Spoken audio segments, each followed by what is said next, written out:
wherever you happen to be. You're like that proverbial chameleon, just blending in, just being like everybody else, changing your colors so you will always blend in. No one will ever recognize that you're different, or you're supposed to be different. You see, living with a divided heart messes up the mind eventually. It does. It makes you crazy. It causes you to be deceived, and the Bible talks about that. You know what's the sad thing about someone who's living a life of deception? They don't even know it. Because they deceive themselves. You see, when you join the devil's team, you won't feel comfortable to come back to the Lord's locker room at halftime.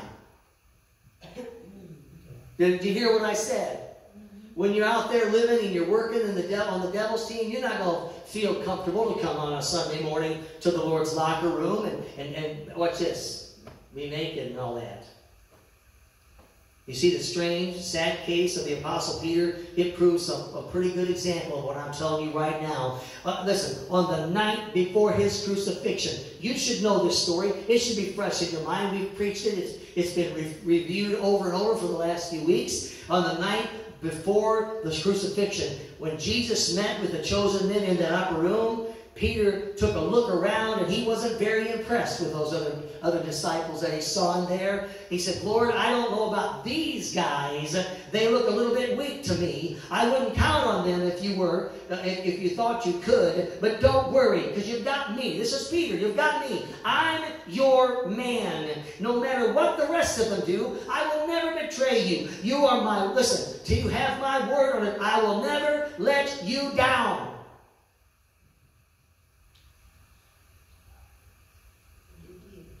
Or Matthew 26:33, simply put, even if everybody else deserts you, I will never desert you.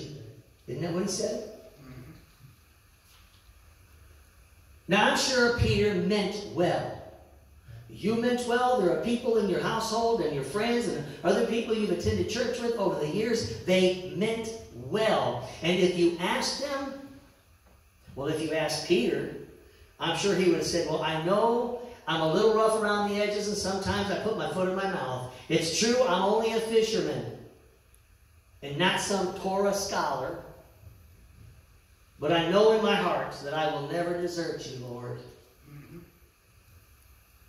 But once again, I'll tell you, when you join the devil's team, when you want to play on his team, when you decide that you don't want to play on the Lord's team, you're going to feel very uncomfortable going back to the Lord's locker room at halftime. But that's the problem. I know in my heart. Peter didn't know his own heart. Did you hear what I'm telling you? Peter apparently did not know his own heart. But apparently Jesus did he not? Because less than 5 hours after proclaiming how loyal he was, how devoted he was, the bold apostle, you find him turning to silly putty. Or, okay, maybe that's not nice. He turned to butter.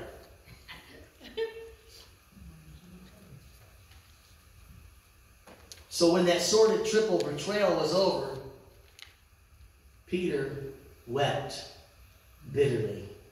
He wept, and he went away to be by himself. He went away so he could sit, soak, and sour. You may have remembered years ago I preached that message. So he sat there awash in his shame. He sat there amidst his regret. He sat there and he's wondering, what have I done? And so came Easter morning when the women, they went to the tomb, little knowing that Jesus had risen already from the dead. They were going to anoint his body. When they arrived at the tomb on that Sunday morning, there was an angel there. And he announced some good news to them. And he instructed them, listen. I want you to go tell the disciples and Peter also. Go tell the disciples and Peter. Why would they do that? What would that even mean? The disciples and Peter. Here's the thing. Listen to what I'm saying. Peter's denial has separated him from the other disciples. There is somebody right now you're listening to what I'm saying right now. Your denial has separated you from the other disciples. You don't see the need or you don't see a requirement to attend in church or do anything else with the fellowship of God's people. You don't have a desire for those things. Why? Because your denial has separated you now. You know what God says to that? Return to me. You know what the angel said? Go tell his disciples and Peter. Yes, you've messed up. Yes, you've made a mess of things. Are you hearing this? I mean, no doubt Peter wondered in himself many times, well, now what am I? Now who am I? What am I going to do now? I'm a traitor and I'm not a disciple anymore. How quickly he fell. And no wonder he was confused. His heart was divided, and his divided heart tripped him up. And that happens when we decide to, watch this, when we decide to play on Jesus' team or for the devil's team at the same time. Did you hear what I'm saying? Yes. You can't play on the devil's team and on Jesus' team. It's one or the other, not both. At some point, you've got to make up your mind, and my concern is that some already have. You've made up your mind. I'm going to stay out here in the world.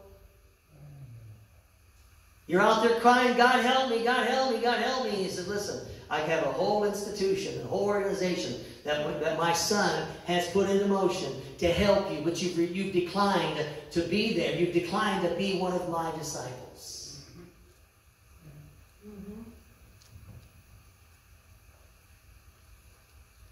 Follow Jesus or don't.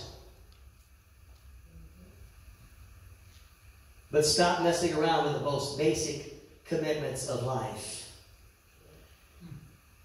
See, I'd like to teach about Daniel.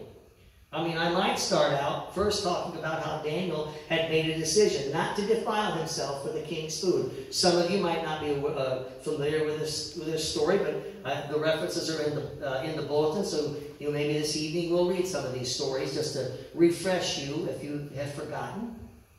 But let me give you this quote that came from a Danish philosopher, because he stood up in front of a group one time and he said this. His name is Soren. I can't pronounce his last name, but he says, and now with God's help, I will become myself. Do you even know who you are?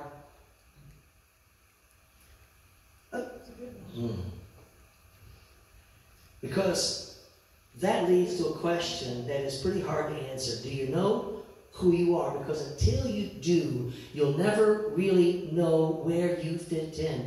Once you know who you are, you can fit and serve God anywhere. You see, that was the secret of Daniel's greatness. He knew who he was. I don't have time to share Daniel's whole story, but I'll share parts of it. Because even in Babylon, hundreds of miles away from his hometown, Jerusalem, he was ripped away from his homeland. He was forcibly marched across the desert to the pagan city of Babylon.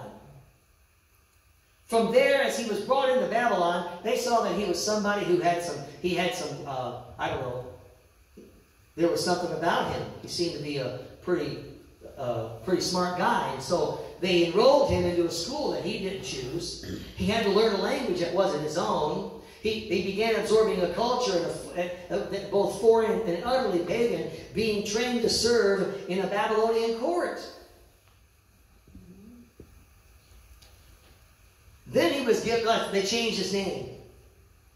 He was given a Babylonian name. Daniel, interpreted, means God is my judge, which tells us that he was raised in a godly home. Amen? The Babylonians called him Belshazzar. That means something like, Bel, protect his life. Now that was a prayer to a pagan deity. To all of these changes, he either gave his consent, or at least he did not actively protest.